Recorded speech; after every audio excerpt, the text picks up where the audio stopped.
For countless centuries, there have been many planes of existence that have existed throughout time.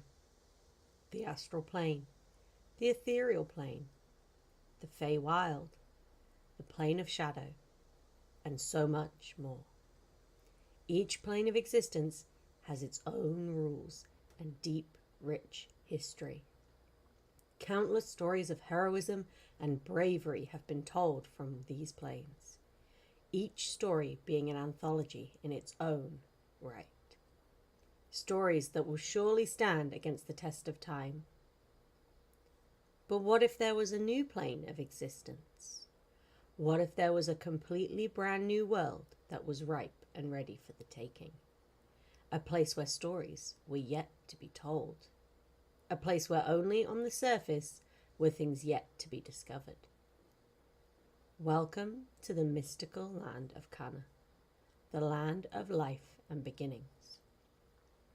Rumors have it that the realm of Kana is larger than almost any plane that has been discovered so far. Icy tundras up to the north, tropical archipelagos to the south, mysterious jungles to the east, and wide open plains to the west. Explorers say that not even a fourth of Kana has been explored. With such a vast land rich with its own history, what stories have yet to unfold? Well, to answer that, this is a story of 5 adventurers who would one day become the greatest heroes to walk the face of Kana. Their legendary feats would be forever remembered in the halls of history, as each hero was personally selected by God. However, who would have thought that God himself chose them by accident? Forgive me, it seems I have the wrong DM notes open. Wrong campaign, sorry.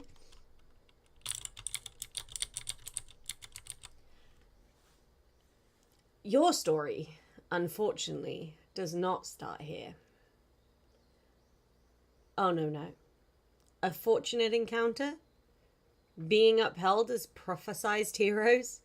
Nah, you guys don't get any of that. Not because it's not possible, but because you are all tied down by something much greater. And I mean literally, you are restricted.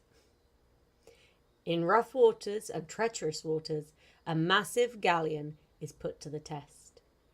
Its sturdy frame battered by the relentless force of the sea. Waves crash against the hull with thunderous roars, sending plumes of spray cascading over the deck. The ship pitches and rolls with each swell, its timbers groaning under the strain. The sky above is dark and brooding, heavy clouds obscuring the moon and casting an ominous pall over the rolling waters. Lightning danced across the horizon, illuminating the tumultuous scene with jagged flashes of brilliance, while thunder rumbled in the distance like the growl of some ancient leviathan. On deck, sailors cling to rigging and railings, their movements determined but precarious as they battle against the elements. Every movement is a battle against the relentless onslaught of wind and wave, each step precarious on the slick and heaving deck. The air is thick with the stench of salt and seaweed, mingling with the sharp tang of ozone from the lightning strikes. Below deck, the chaos is no less intense as the ship's interior becomes a cacophony of creaking timbers and crashing waves. Lanterns swing wildly from their mounts, casting erratic shadows across the cramped quarters. Hammocks sway dangerously, threatening to spill their occupants onto the hard wooden floor with each violent lurch of the ship. Despite the danger and uncertainty, there's a sense of camaraderie amongst the crew as they work together to weather the storm. Voices shout orders above the roar of the tempest, their words barely audible over the din. Through the sheer determination and skill, they navigate the treacherous waters, their eyes fixed on the distant horizon as they strive to ride out the fury of the sea.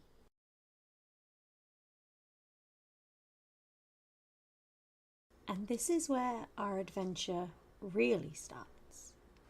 Deep in the bowels of the ship, where our adventurers currently lay prone. It was dark and damp in the cells where the 5 adventurers slowly regained consciousness, the cold stone sending shivers running through their bodies. Polly, sharing her cell with Cycrus, nudged him awake with her foot, an urgency in her movements. With confusion etched on his face, Cycrus winced at the sharp sound of impact reverberating in the silence. Malachi, in the adjacent cell, observed the commotion with a mixture of concern and amusement. He noticed Polly's growing annoyance as she rattled her chains, her frustration echoing in the stone corridors.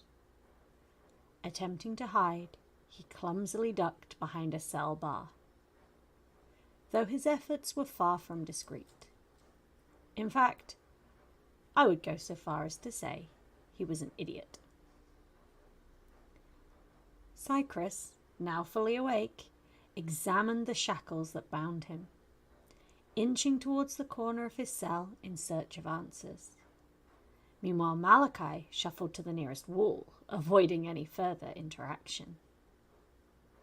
The stillness was broken as Volton and Varan stirred in their own confines, each grappling with the remnants of sleep and the strange reality of their imprisonment.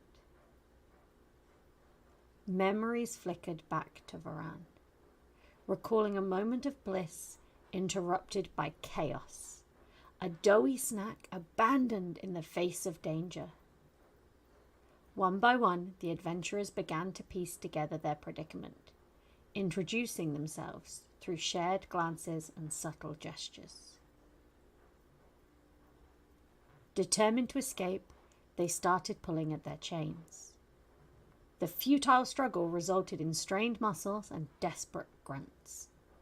The clash of metal echoed their collective ineptitude, intelligence clearly overshadowed by raw instinct. Malachi, recognizing the futility of their efforts, ultimately resigned himself to a quiet corner.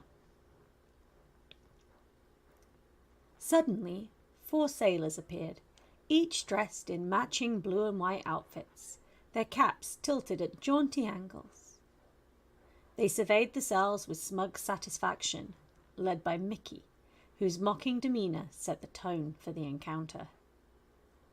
Each adventurer faced a barrage of derisive comments, the sailors' laughter resonating through the stone walls.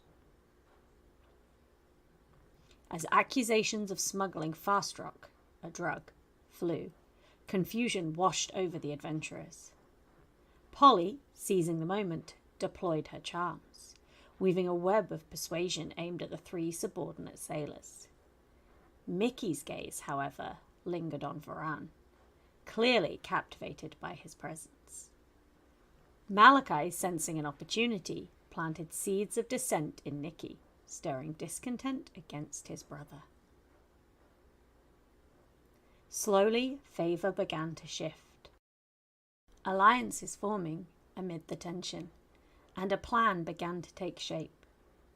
The group decided to feign an emergency, convincing the sailors that Volton was about to self-destruct. With urgency, the guards rushed in, opening Volton's cell and allowing Mickey access. As chaos erupted, Malachi aimed a magical weapon at Mickey, intent on subduing the sailor. The shot went astray, but a glancing blow left its mark, further escalating the turmoil. In the midst of the fray, a sudden realization struck Varan. Teleportation. With determination, he misty-stepped out of his cell, followed swiftly by Polly, who joined in the fray, battling for the keys. The clash intensified, the adventurers' lack of coordination evident in every strike, yet sheer willpower propelled them forward. In the chaotic melee, they finally managed to overpower Mickey, securing their chance at freedom. With Mickey subdued, the remaining sailors faltered, uncertainty written across their faces. The adventurers stood united, ready to embrace the freedom they had fought so hard to achieve.